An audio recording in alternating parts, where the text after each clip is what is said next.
park will continue to be responsible for its own sewer and water lines, its own streets and roads, and its own electrical lines. I'm assuming also that we will either get into the fire and ambulance protection business ourselves, or if we can, negotiate new contracts with the city and the town when the current ones expire, or frankly when the Air Force cuts us off. I think fire protection would continue by, police protection would continue by the city, and they ought to be paid for it. They're not being paid now.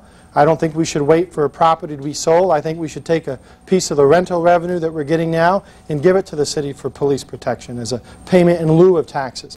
But I think for the immediate future, we're going to be in the sewer, water, and road business for some time. Now, Andy and I have talked about this at length. We hope that one day, somehow, there will be some sort of integration between the park infrastructure and the town, between parks infrastructure and the city.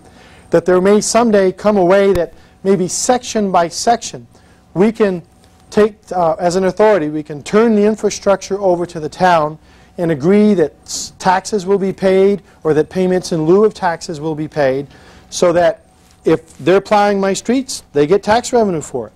Right now, though, if we plow our streets, I'm not inclined to pay Andy. And I think you understand why, because we don't want our tenants to have to pay me once and pay him a second time. But hopefully they'll come that day. But there are no immediate plans to shove this onto the town, or I think for the town to just take it. You want to take a long, hard look at those sewer and water lines and those roads and streets, and make sure that you know what you're getting. Because what I'm discovering is that some of them are in great shape, but some of them are leaking like a sieve. And I think before the town taxpayers, or even the city taxpayers, take that on, they should understand what capital improvements are necessary and what kind of tax revenue is going to have to be generated in order to justify a town or a city takeover. In the meantime, I think the best answer is to let PARC handle that, and maybe PARC will have a better shot at getting money from the state and the federal government to plow its streets and maintain its sewer water lines than the town would in beating up a few more taxpayers and getting some more tax revenue. So the town taking over the utilities. I don't believe that's one of our goals at this time. But as a supplier of water and the sewage, you certainly, as becoming an authority, should be entering into some contracts, either with the city or the town, because at this time the city is now supplying you with water. The city is now taking care of your sewage. In the town portion of the base? That goes through the city, but it's a town district, right? What's happening now is the Air Force contracts directly with the city for water and sewer. You pay them directly. You maintain your own infrastructure. I think what Mr. Baker is talking about is a formalized contract that would take over when the Air Force leaves, which you're going to have to. I'm sure the city's going to demand that. I'm sorry, that makes sense. Sure, I have no problem with that at all.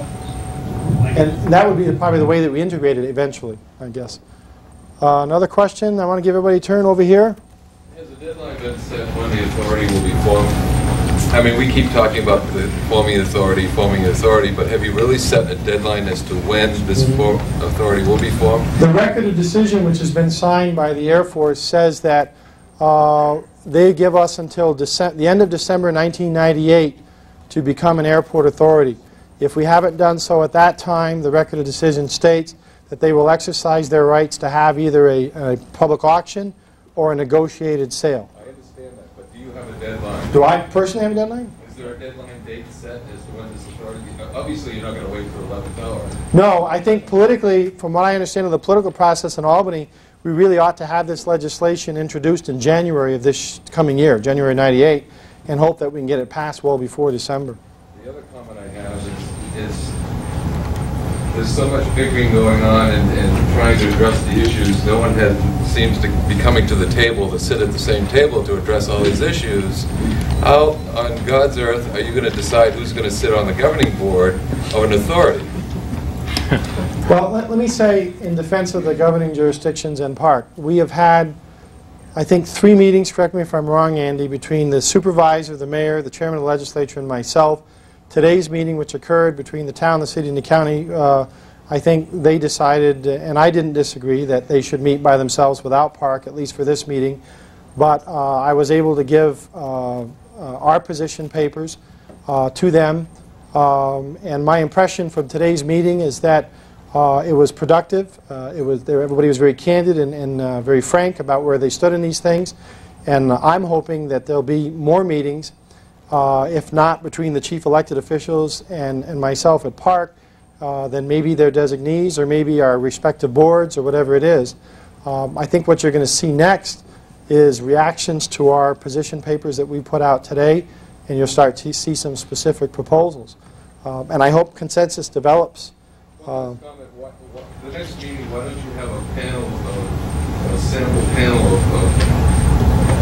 delegates from the town, the city, the county, to sit up in PARC, to sit up here and answer questions from the people, rather than just PARC addressing these issues. I think it's a good idea. Maybe we could get, I'm putting words in your mouth now, maybe we get Andy and the mayor and the chairman of the legislature up here. That would be something.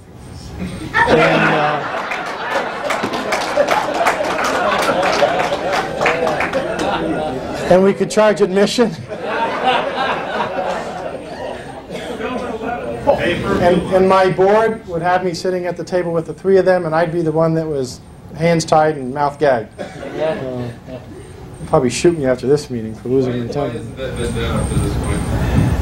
I think for a whole host of reasons, political, personal, and otherwise. Is it time, though?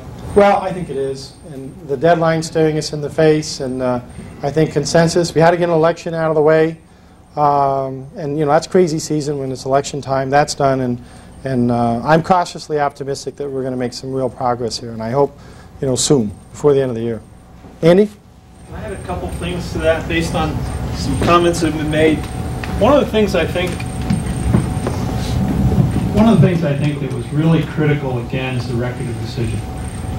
I really think it was speculation to go really a long way into developing authority legislation until there's a record of decision. And now that's there, it's very clear what we need to do, and I think now's the time to work on it.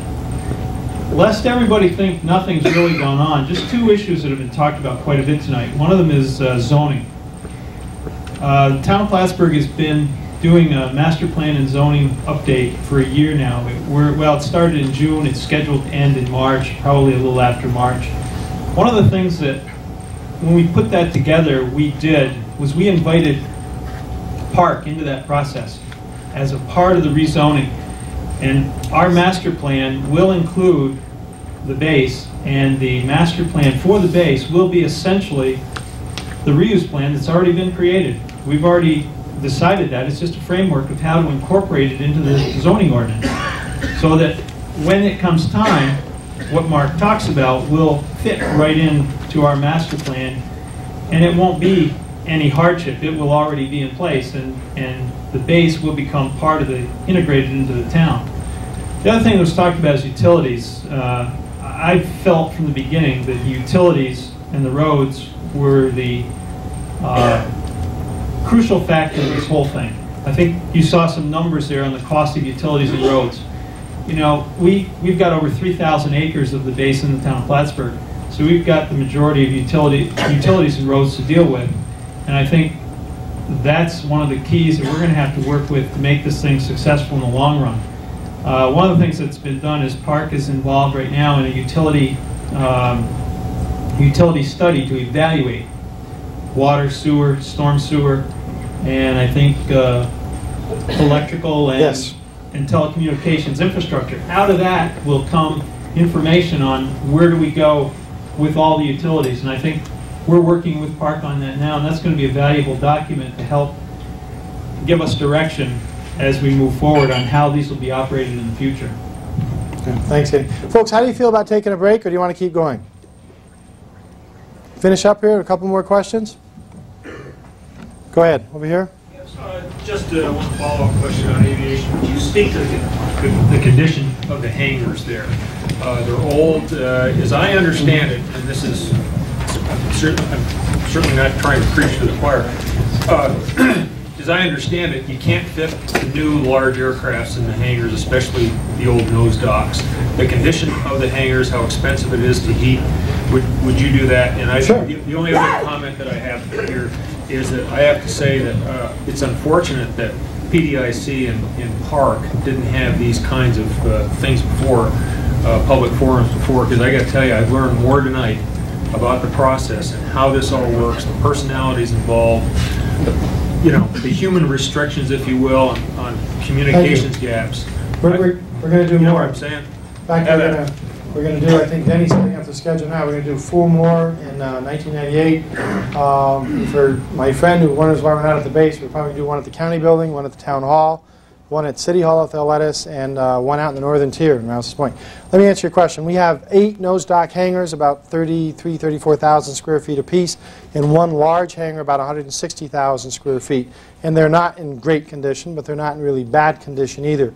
We've been very fortunate 2 years in a row to get $4 million and then $2.5 million from the New York State government, most of which we have and continue to dedicate to renovating these hangars. We've already, for example, put almost an entire new roof on the large hangar, and we've done some interior demolition and asbestos removal in the large hangar.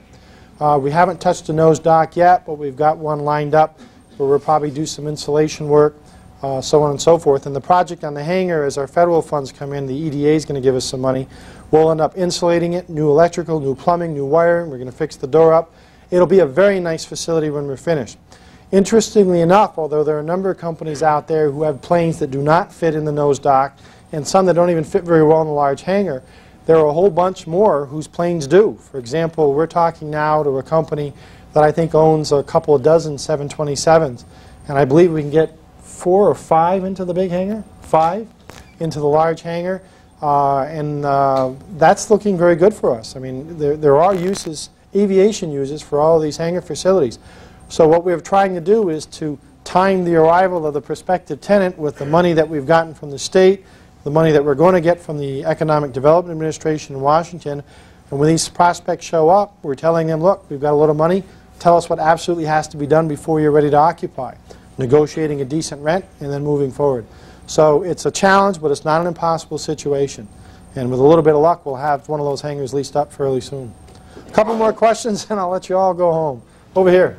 I was just curious, you talked a lot about different documents, the reuse plan, the draft legislation for the authority and position papers. Are those, I was just wondering if those documents are available for the public to read. How would someone get a hold of them? Yes, we have almost all the ones that you just mentioned over there on that table. There's a draft record of decision in there. It's partial. If you want the whole 10 or 15 pages, we can get it to you. Our position papers in there. I think you should get a hold of the city because I know that Mayor Rabideau has a 13 or 14-point position paper, and I'm not sure if Andy's put out anything yet or the county. But that's all available, and get a hold of Denny Doyle. Where are you, Denny? Right over there. And he can make sure he's a PR guy. He can make sure you get everything you need. Okay? I want to apologize again if I lost my... Oh, I got one more question. Go ahead. Just a quick question. This memorandum is dated October 7th, 1997. That is the date that it actually was issued, or that's the date this copy was printed? I believe that was the date it was drawn up. I think the signature date might be later. It was the secretary that signed it. Is that recent? Yes, very recent. Yeah, absolutely. Anyway, forgive me for getting emotional. I want to tell you that, you know, for a long time in this community, and I speak for 2 years as someone who's completely on the outside of this process, and now I'm looking on the inside. It was very frustrating to hear first about the closure and then to go through, I think it was 18 to 20 months of little or no progress. We're here to tell you tonight that progress is being made. We are on our way well past the 500 new job mark. We are well on our way past the 1/3 square feet of space being leased up, and we are on our way to generating enough income to support ourselves for when that day comes when the Air Force cuts us off. The redevelopment of the Air Force Base is well underway, and we don't have to be pessimistic anymore. All we have to do is be optimistic and get our act together, it's been said, and we'll see the end of this dream, which I think is to position ourselves so that instead of one major employer out there, we have literally dozens and dozens, and never again will we be so dangerously dependent on the whims and fancies of a few people who happen to get their mail in Washington, D.C. Thank you very much. We appreciate your help tonight.